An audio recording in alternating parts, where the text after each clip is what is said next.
Hola una vez más. Espero que esté siendo de su interés este ciclo de conferencias organizado por la Asociación ENOL a la que pertenezco.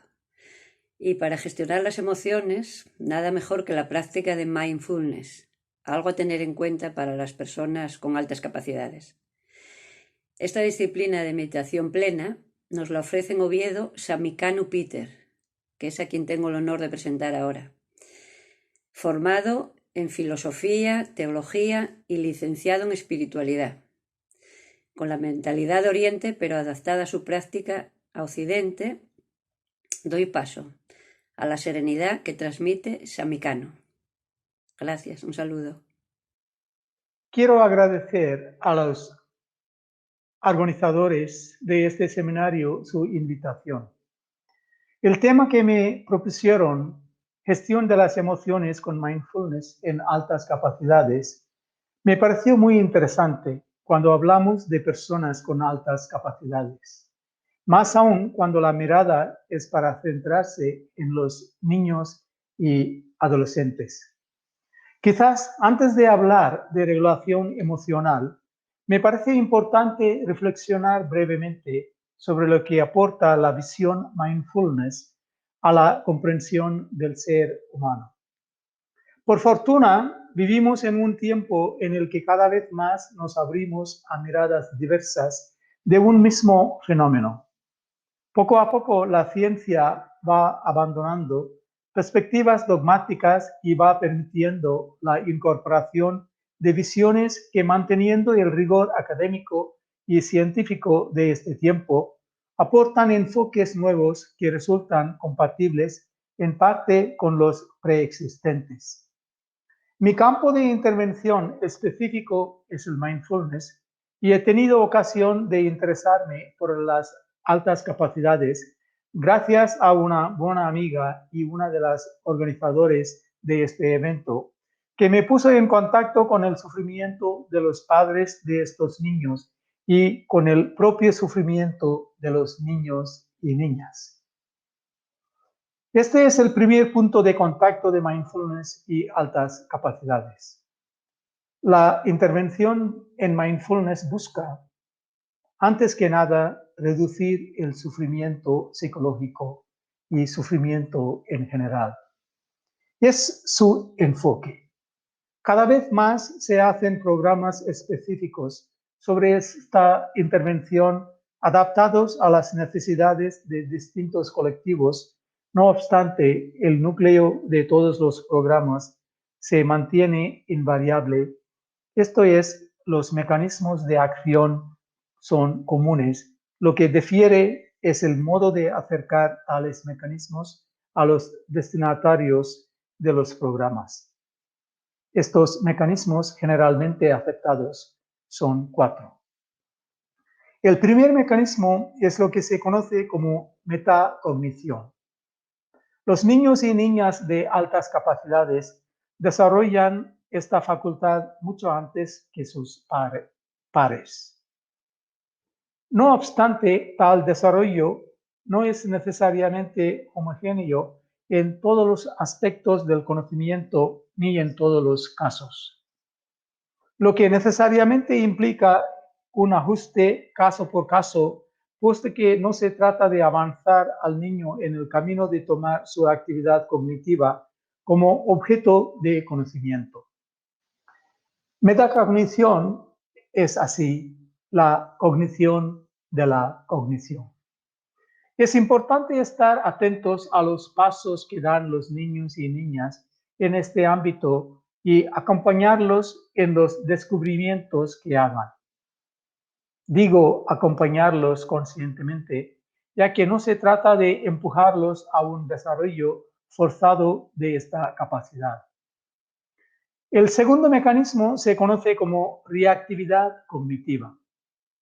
Es la capacidad que podemos desarrollar las personas de reconocer estados de ánimo y de dejarlos ir en vez de alimentarlos y hacerlos crecer.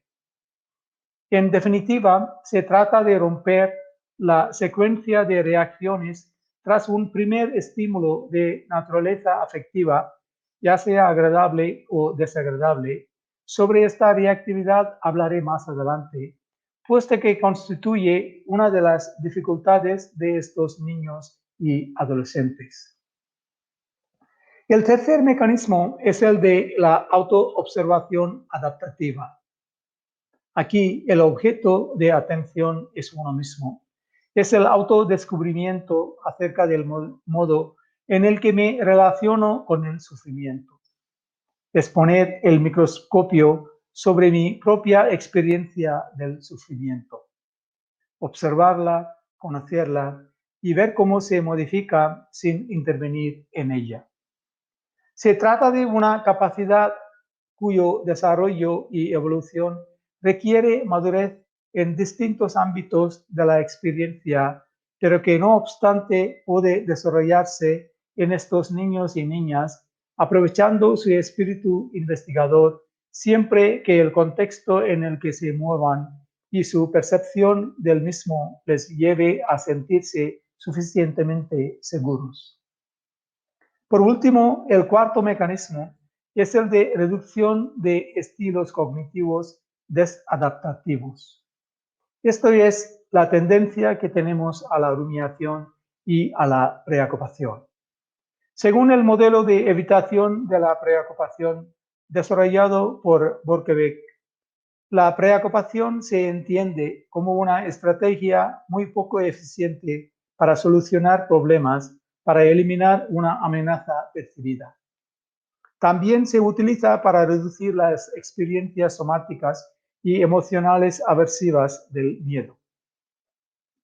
La preocupación, además, se refuerza por la creencia positiva hacia ella de que el darle vueltas a la cabeza me sirve para solucionar problemas, me motiva para la acción y evita consecuencias negativas futuras.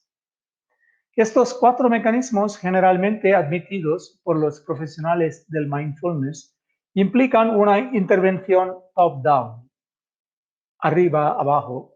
El punto de partida es la cognición y se actúa sobre la cognición para producir el cambio, ya sea cognitivo o afectivo. En la actualidad, sin embargo, el modelo que más predominancia está teniendo es el de Husserl. Para esta autora, los cambios que produce la práctica de mindfulness se agrupan en 5 aspectos. Regulación de la atención. Esto es descubrir un nuevo modo de atención consciente sobre las cosas que suceden y que nos suceden. Conciencia corporal o incrementar el nivel de percepción de las sensaciones físicas. Regulación de las emociones a través de la exposición. Se trata de aprender a quedarnos en la experiencia del dolor y del sufrimiento, no reaccionar cognitivamente, mantener la atención en el nivel somático, allí donde reside la emoción. Regulación de las emociones a partir de la revalorización, mediante la incorporación de valores a la experiencia somática emocional.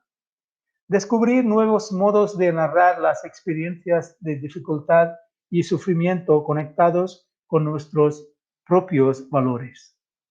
Cambios en la perspectiva del self, avanzando así hacia una experiencia más integrada frente a la pregunta ¿quién soy yo? Este modelo supone un cambio sobre la perspectiva más general anteriormente citada. Los mecanismos de acción de Husserl se estructuran fuertemente sobre un modelo bottom-up, abajo arriba, en el que la experiencia somática, esto es, la conciencia corporal, tiene un papel fundamental. Quisiera traer aquí brevemente el cambio sustancial que ha implicado en el tratamiento de los trastornos de depresión la incorporación de prácticas de mindfulness y con ello la visión bottom-up. Es tradicional considerar nuestra mente bajo la metáfora del ordenador y desde aquí entender que nuestro crecimiento va incorporando esquemas de pensamiento para conocer el mundo. Estos esquemas se forman muy tempranamente y están directamente relacionados con nuestras experiencias en la infancia. Esa manera de organizar el mundo filtra todo lo que percibo y eso está presente continuamente. Tras estos esquemas hay sesgos cognitivos, de memoria y de interpretación. En definitiva, construimos patrones repetitivos de pensamiento. Esta es una experiencia común para todas las personas, se definan o no de altas capacidades. Estos sesgos cognitivos en personas que sufren desencadenan una serie de reacciones. Las siguientes reacciones: pensamientos absolutistas del tipo todo o nada, sobre generalización de una regla o conclusión a partir de detalles que no la justifican, filtro mental de una experiencia de manera que solo se atiende a un aspecto de la situación, descalificación de lo positivo insistiendo que no cuenta por algún motivo, prejuzgar, exagerar la importancia de unos acontecimientos en detrimento de otros, existencia de deberes o imperativos personales del tipo tengo que, una tendencia a atribuirse a uno mismo la responsabilidad de errores o hechos externos, aunque no haya base para ello. Se trata de la intervención clásica de Beck, que conlleva un modelo de mente. Esto es, se trata nuevamente de un modelo top-down. Frente al modelo de Beck, Tisdale se hace una pregunta: ¿dónde está la emoción?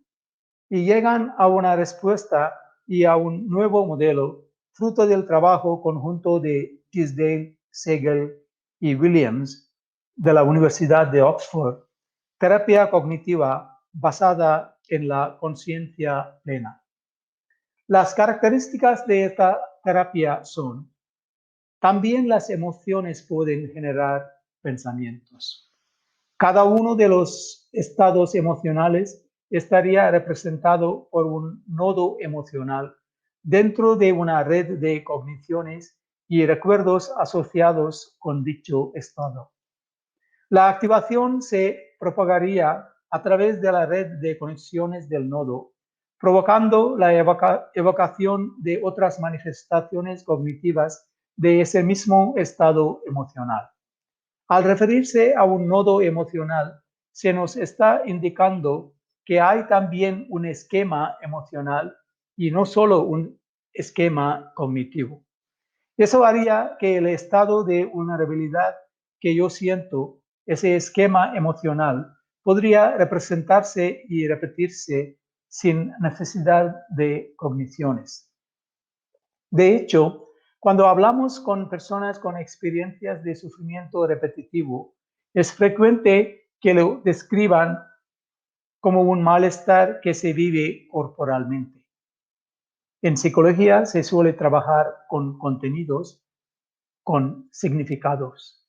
No hay otra forma de saber lo que le pasa a alguien si no es a través de lo que comparte. Se trabaja a nivel lógico. Pero hay otro bucle que es corporal, sensorial, más analógico, simbólico. Cuando leo una poesía, desde el bucle cognitivo, me fijo en el significado de las palabras. Cuando estoy en el bucle sensorial, estoy conectando con algo más que las palabras, con la rima, con la prosodia, con el significado subyacente que me ha querido expresar el autor. Si me quedo con el nivel lógico, pierdo mucha información. En resumen, en psicología se ha manejado mucho el modelo top-down. Pienso, siento. Por eso frases como la de cambia tu pensamiento y te sentirás mejor son habituales. Como si la experiencia humana respondiese solo a un modelo de arriba abajo. Si cambias lo que piensas, cambias lo que sientes. Eso explica un porcentaje de la experiencia pero no lo explica todo. Hay procesos bottom-up, abajo arriba, que serían los procesos que surgen del bucle sensorial. Sensaciones corporales puntuales generan o activan procesos lógicos de pensamiento que vienen retroalimentados por una sensación física y a la vez la sensación física retroalimenta el pensamiento. Se genera un bucle que en el caso de estados afectivos desplacenteros recurrentes, tristeza, sufrimiento, angustia, ansiedad, puede ser el desencadenante de mucho sufrimiento inexplicado. ¿De qué modo estos avances en la comprensión de los mecanismos de acción del mindfulness puede ayudar a las personas de altas capacidades a lo largo de su desarrollo? Vivimos en una sociedad en donde hay una importante valoración de las capacidades intelectuales. Ser listo o ser lista, ser más listo o lista, se percibe como algo ventajoso, como una situación de superioridad que puede reportar beneficios dentro de un sistema que efectivamente rentabiliza la capacidad intelectual. Claro que siempre y cuando esta capacidad esté ajustada, cualquiera que sea el ajuste que se le pida. En el caso de que la superdotación resida en otros talentos, no necesariamente vinculados al cociente intelectual, la situación es la misma: sacar ventaja de ser más que otros. Es normal que una persona con altas capacidades priorice esas capacidades en las que destaca por encima de otras capacidades. Es normal no por elección propia, sino porque el contexto promueve, alienta y apoya lo que se considera una ventaja o un don. Ojalá más frecuentemente lo percibiésemos más como un don que como una ventaja, pero sobre esto ya hablaré. De esta manera, donde la propia vida ha puesto un plus, el contexto en el que vive ese niño o niña comienza a reforzarlo. Alienta un concepto de sí mismo que descansa singularmente sobre sus capacidades cognitivas o sobre aquella capacidad en la que el crío sea talentoso. Vamos construyendo así un yo narrativo, una historia de quiénes somos, relacionada con el ser más que y con el tener que demostrarlo, para recibir el afecto y el reconocimiento que a fin de cuentas queremos todos. Vamos creciendo así pensando que es más importante hacer que ser, que un resultado exitoso es la constatación de mi importancia, de mi valía y hasta la justificación de mi propia existencia. Solo describirlo hace que nos duele el corazón. ¿Dónde vive este niño, esta niña? ¿Dónde puede sentirse pleno, satisfecho, sin tener que hacer o conseguir? ¿Qué puede aportarles la mirada mindfulness? Las intervenciones basadas en mindfulness surgen en el contexto de las terapias de tercera generación, llamadas así en cuanto se entiende que constituyen una evolución de la segunda generación, cognitivo-conductual. Existe un trastorno identificado en una de estas terapias de tercera generación, denominado trastorno por evitación experiencial. El trabajo experimental y rigurosamente científico sobre este trastorno pone de relieve los modos a través de los que las personas evitamos experimentar el sufrimiento, bloqueando pensamientos, sensaciones y o emociones. Dice el psiquiatra Javier García Campayo, quizás una de las personas que más está trabajando en mindfulness en España, que hay una razón para evitar sentir el sufrimiento psicológico y es que el sufrimiento lo vivimos corporalmente. Por decirlo de otra forma resumida, no soportamos el sufrimiento en nuestro cuerpo y nuestra mente trabaja para desconectarnos de ese sufrimiento, lo que trae consigo también una desconexión del cuerpo. Esta desconexión solo trae más y más sufrimiento, más y más ansiedad, más y más estrategias orientadas a desconectarnos de la sensación física de sufrimiento. Ya el sistema está en estrés. Experimentar etimológicamente proviene de la raíz indoeuropea per, que significa pasar a través. Solo cuando experimentamos algo lo podemos asimilar, convertir en parte de la memoria que puede recordarse y reevaluarla o reinterpretarla a la luz de nuestros valores para que sustenten nuevas experiencias. Experimentar es, por tanto, dejar que las sensaciones y las emociones nos atraviesen. Cuando así lo hacemos, podemos darle significado e integrarlas para construir un concepto del yo que nos dé seguridad y apoyo. Dejamos de experimentar o evitamos experimentar cuando no tenemos suficiente apoyo para afrontar una situación. Es una experiencia generalizada para todos y es fuente de dificultades. Está documentado en los estudios en la materia que estos niños y niñas de altas capacidades tienen una alta sensibilidad e intensidad emocional hacia las experiencias personales. Cuando aún no se ha construido un sentido del yo, el bebé, el niño o niña pequeño, cuando se siente mal, necesita que alguien le ayude a transitar esa experiencia corporal que significa el sufrimiento. Todos necesitamos, y las personas con altas capacidades, debido a su especial sensibilidad e intensidad emocional, especialmente, aprender a dejarnos atravesar por las emociones. Quizás con una metáfora se entienda mejor. El mundo emocional se identifica normalmente con el agua de un río. Imagínense que tienen una experiencia emocional intensa y que su cuerpo debe ser el receptáculo de esa experiencia.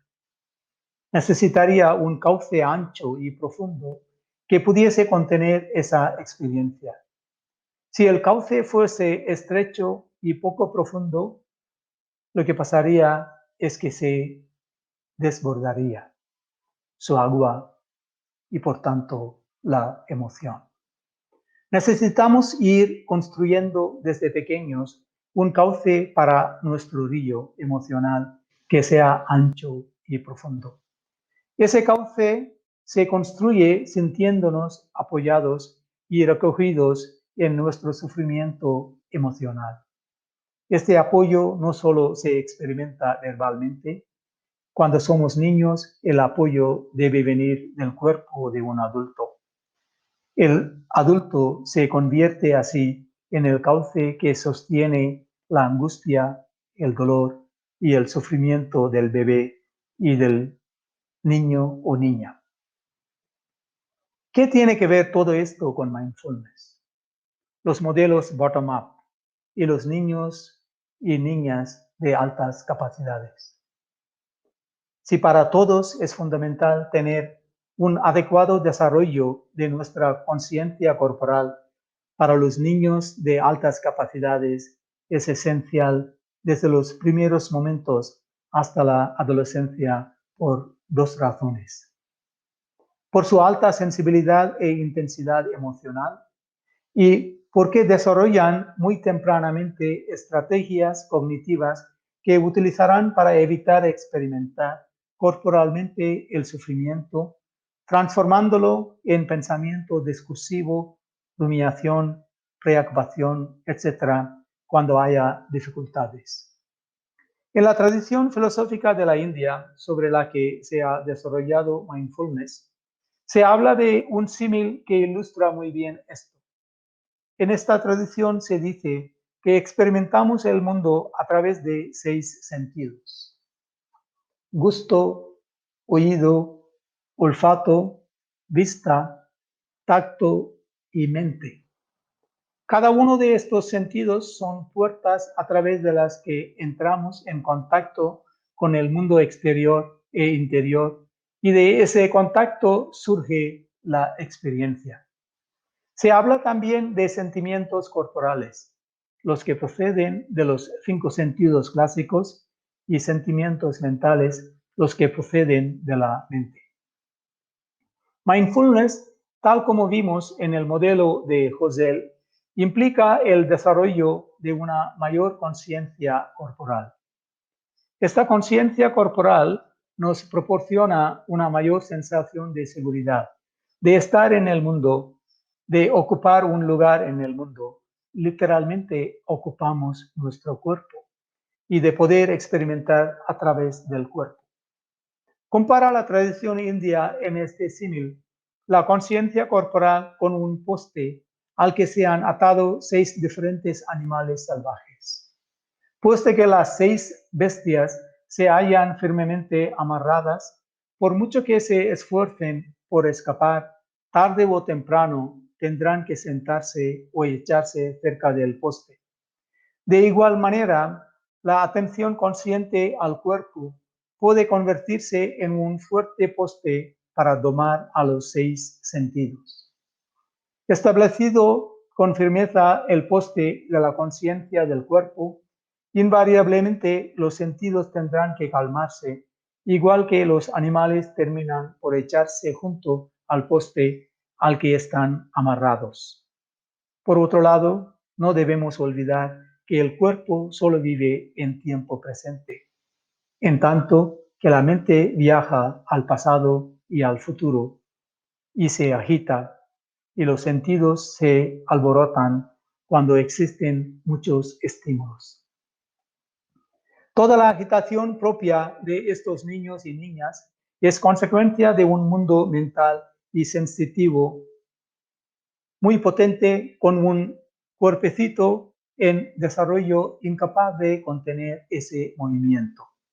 Por esta razón, en mi opinión, el trabajo corporal, incrementar la conciencia corporal adecuada en cada momento a su nivel de desarrollo, es fundamental.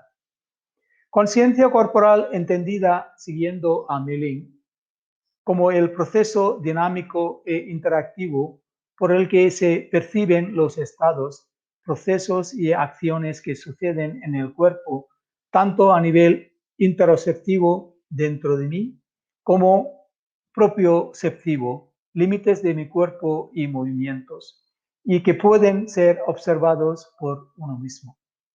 No soy un experto en el tema y lo dejo apuntado, puesto que sé que en estas jornadas hay profesionales capaces e investigadores competentes.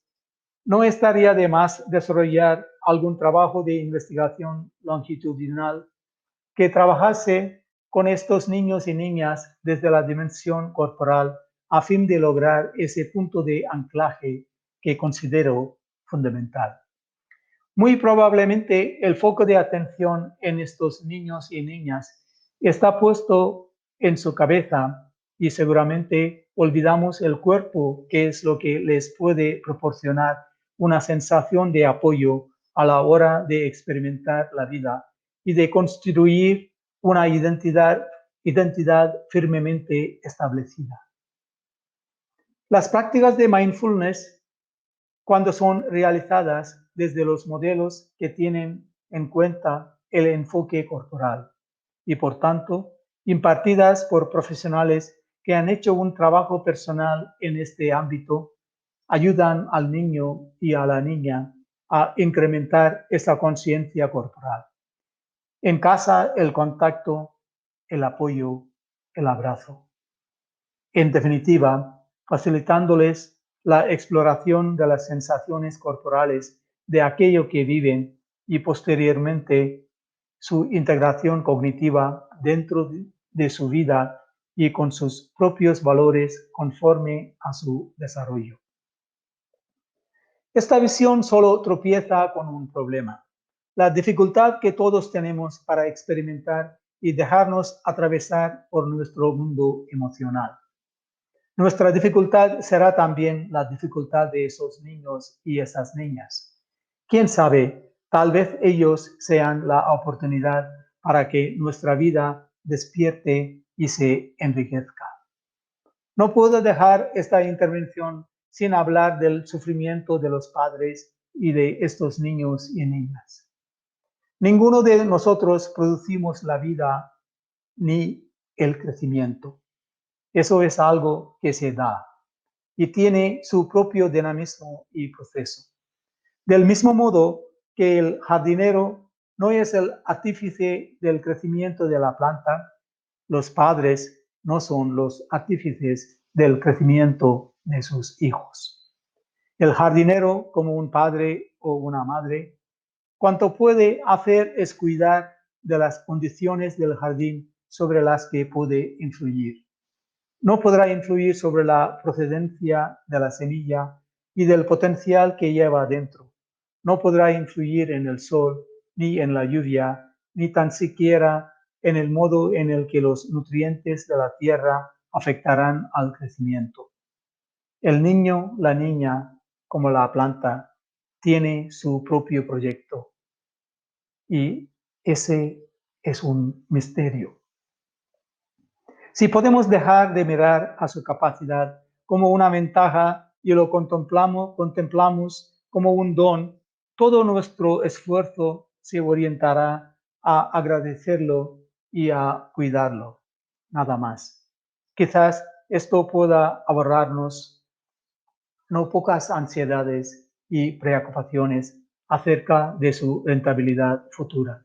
A fin de cuentas, a mayores expectativas, mayores frustraciones. Cada mañana despierta y respira. Somos procesos. No somos personas hechas. Estamos en el proceso del desarrollo. También las personas de altas capacidades y superdotados. Les tratamos así. Unas palabras sobre lo que hago aquí en Oviedo. Tengo un centro de mindfulness. Estoy trabajando con mindfulness durante los últimos 30 años. Tengo este centro aquí en Oviedo, he tenido en diferentes sitios. Últimamente, en el presente tenemos actualmente aquí en la calle Cervantes. Vienen muchas personas. Ahora, el tiempo de la crisis, estamos ajustando con la situación. A partir de septiembre tendremos más sesiones para jóvenes y para todo tipo de colectivos. Una palabra más. Si queréis más información, simplemente tenéis que poner mi nombre, Sami Peter, en Google y Mindfulness en Oviedo saldrá más información. Muy agradecido por la oportunidad. Gracias. Un saludo. Voy a proponeros ahora una práctica de mindfulness con un formato guiado para aquietar un poquito la mente.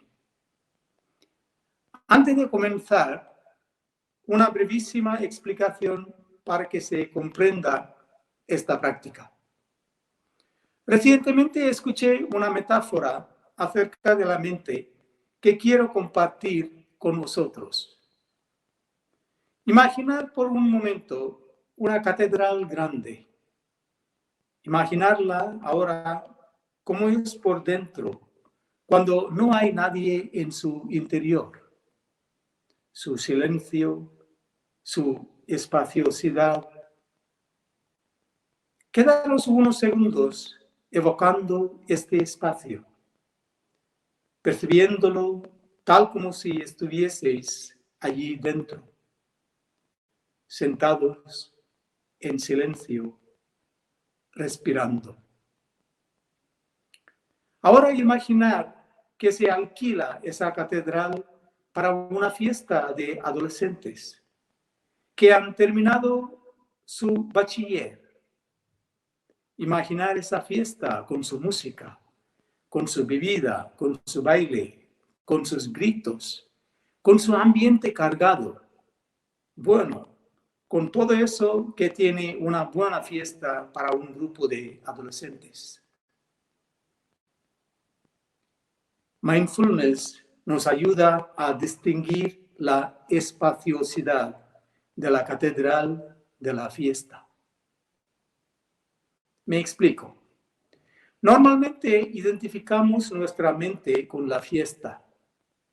Sin embargo, la fiesta en esta metáfora es la actividad mental, los pensamientos, sensaciones, emociones e impulsos que entran y salen de nuestra mente, que luchan por quedarse, que nos hacen rumiar, reaccionar, sentir confusión, las voces y conversaciones que hay dentro de nuestra cabeza, los múltiples yos que aparecen. En el caso de las personas con altas capacidades, se trata de una macrofiesta que está constantemente en el límite del aforo máximo posible. La espaciosidad y el silencio están allí. Allí sigue la catedral. Pero durante la fiesta no podemos escuchar el silencio. Solo hay ruido y desorden. El trabajo de mindfulness, la práctica, consiste en eso. Ir poco a poco a través de la respiración y de una atención consciente, atenta y amable, ir observando sin juicio lo que ocurre en esa espaciosidad e ir dejando que los eventos entren y salgan del mismo modo que entramos en una catedral, la contemplamos y nos marchamos. En esta meditación vamos a practicar un poco con la fiesta. Vamos a llamar a lo que ocurre en nuestras mentes, a la agitación interior, mente pequeñita. Es importante distinguirla de la mente con mayúsculas, que sería la espaciosidad y el silencio de esa catedral. Vamos a tratar con mucha ternura esa mente pequeñita, que está tan agotada a veces. Vamos a comenzar el ejercicio.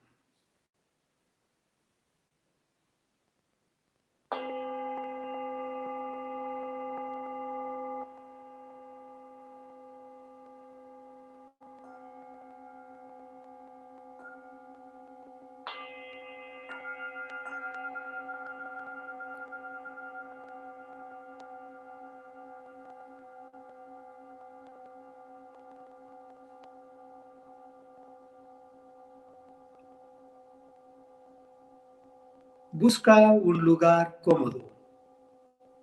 Busca comodidad para tu cuerpo. Date un tiempo para tratarlo bien, para que se encuentre cuidado, querido. Ahora, suavemente, presta atención a tus ojos, a las sensaciones que hay en ellos.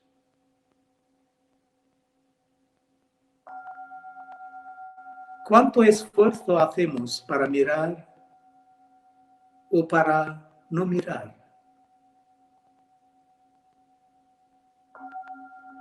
Experimenta la sensación de observar sin realizar esfuerzo, dejando que el ojo perciba y abandonando el impulso de ir tú hacia los objetos.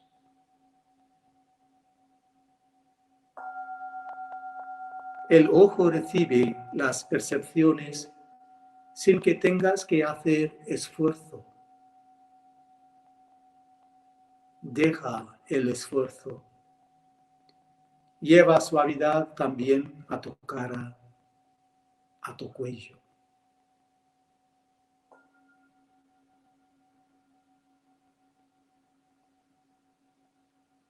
Poco a poco, con suavidad, cerramos los ojos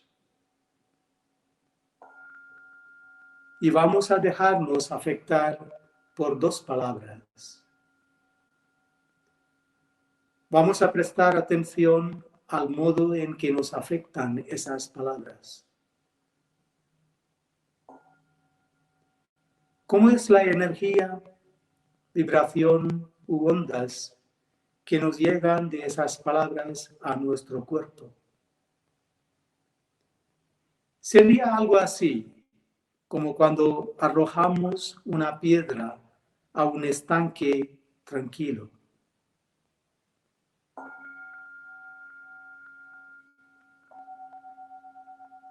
Como esas ondas que se producen en la superficie.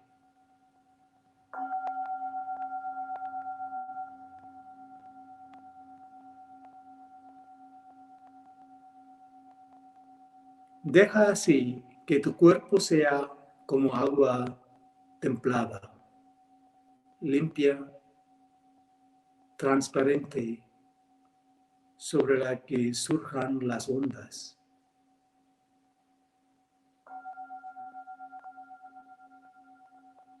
Escucha ahora esas palabras. Paz, paz, paz. Repite para ti despacio. Paz, paz, paz. Y quédate con el modo en el que esa palabra dibuja ondas en tu cuerpo.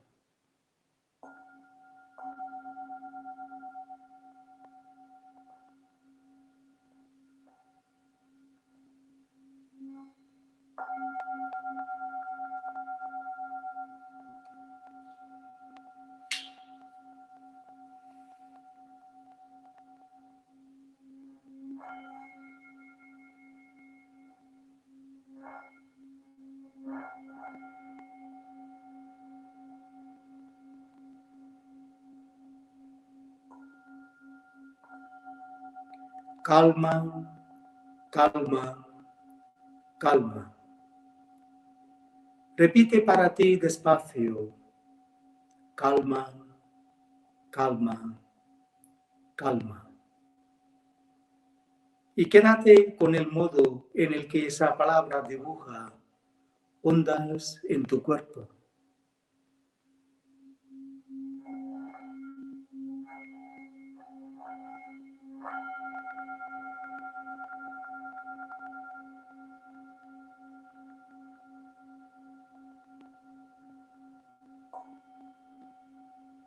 Toma ahora conciencia de las sensaciones sobre la piel de tu cuerpo, en la orilla del cuerpo.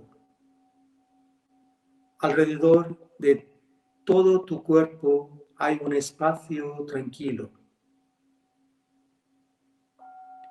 sin movimiento perceptible, un lugar de quietud.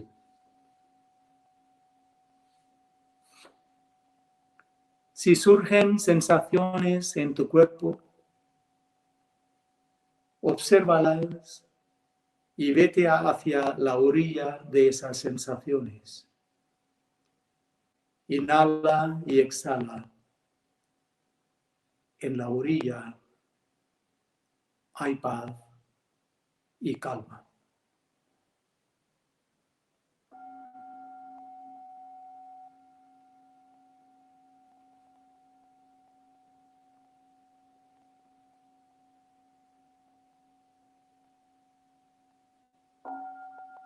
Cuando las emociones más intensas se experimentan en nuestro cuerpo, también podemos encontrar esa orilla, ese espacio en el que hay paz y calma, aun cuando en el centro esté la emoción presente.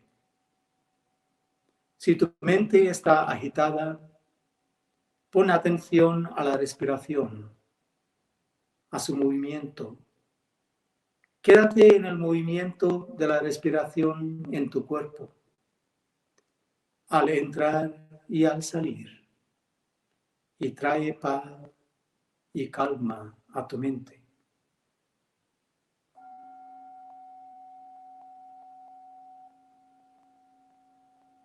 Emociones, sensaciones, pensamientos, impulsos. Todo ello se recibe en un vasto y amplio campo de atención.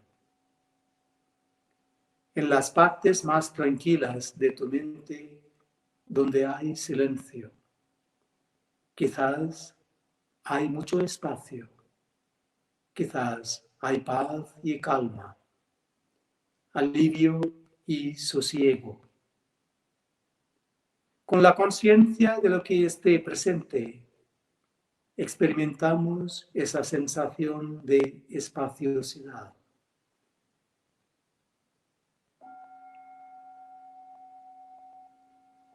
Por unos minutos, de una manera amorosa, cariñosa,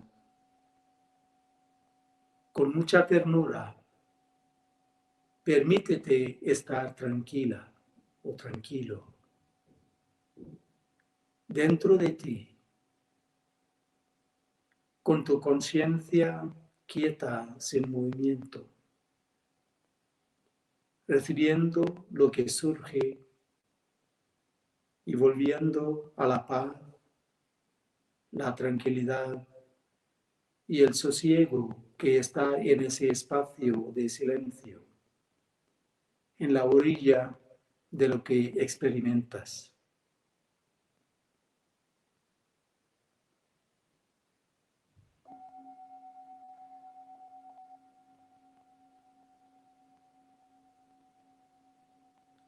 Solemos decir que la mente vaga y vuelve, pero eso es una metáfora. La mente con mayúsculas nunca vaga. La mente en sí no tiene movimiento. Solemos decir que dirigimos la atención al cuerpo, a diferentes partes del cuerpo, a las emociones, pero la mente con mayúsculas nunca se mueve. Eso es una metáfora.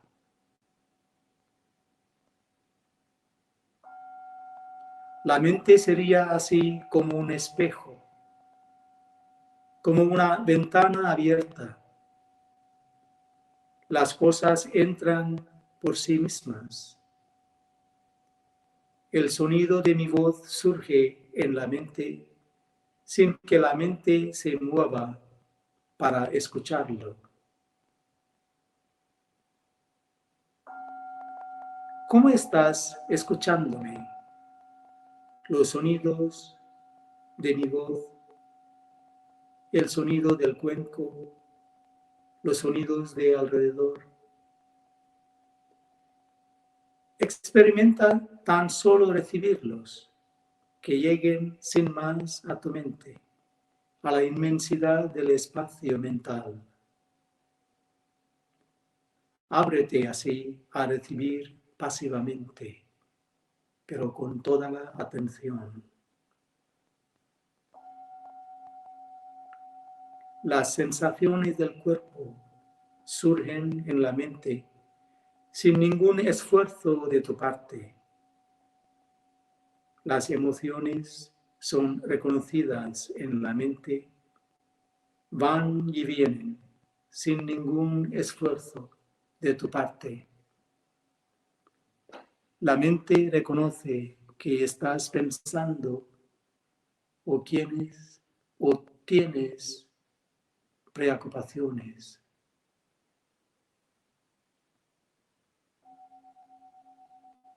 ¿Cómo es descansar en el espacio vasto de la mente? Podríamos decir que las preocupaciones, los planes, las sensaciones, que todos los objetos son una pequeña parte de todo el potencial de la mente. Sería algo así como nuestra pequeña mente. Esa pequeña mente que se obsesiona, que se preocupa, que corre, que enloquece, que se estresa. Vamos a dejar que descanse esta mente pequeña. Descansa, descansa, descansa. Tan solo descansa, mente pequeñita. Recuerda que la mente nunca se mueve. La mente, que es la espaciosidad, nunca se mueve. Que es como una ventana o un espejo que refleja objetos, cosas. Descansa, mente pequeña. No pasa nada. Descansa, mente pequeñita.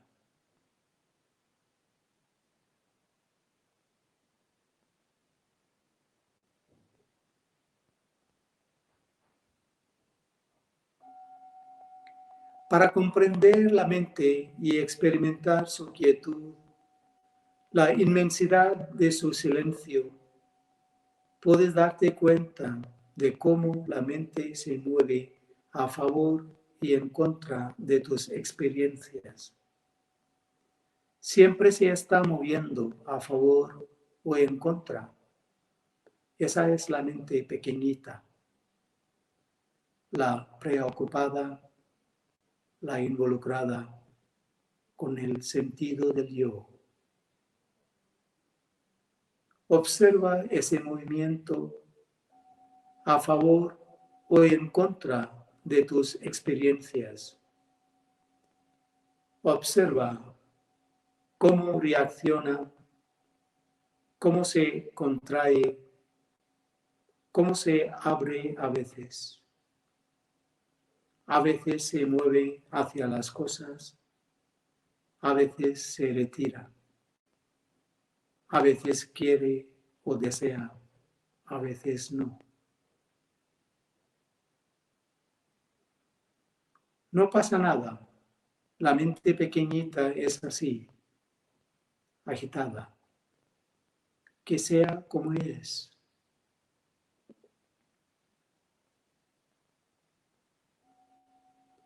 Vamos a practicar unos momentos contemplando, observando, sintiendo el movimiento de la mente a favor o en contra de algo. Centrado o centrado en la respiración como apoyo. La mente con mayúsculas nunca se mueve, no vaga.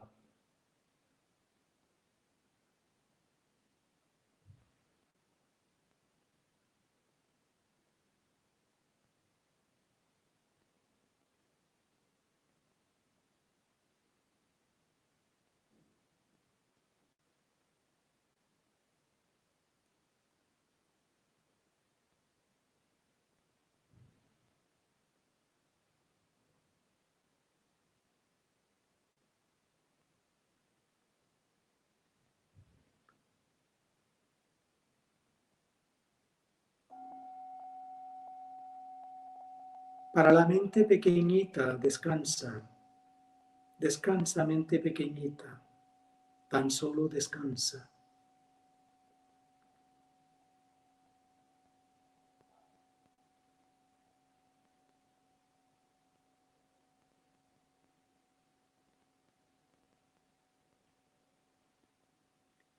En unos momentos sonará el cuenco.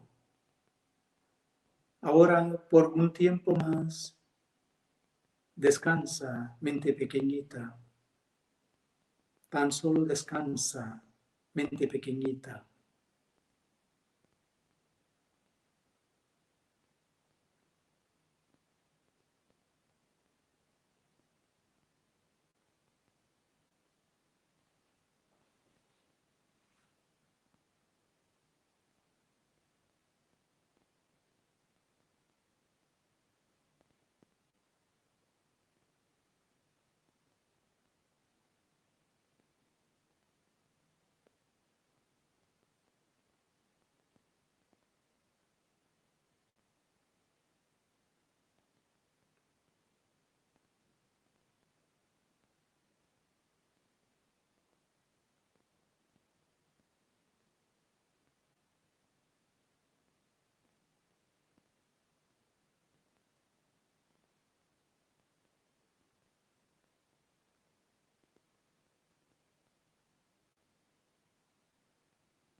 Que todos los seres sean felices. May all beings be happy. Bhavatu Sabbamangalam. Fin de la meditación. Gracias.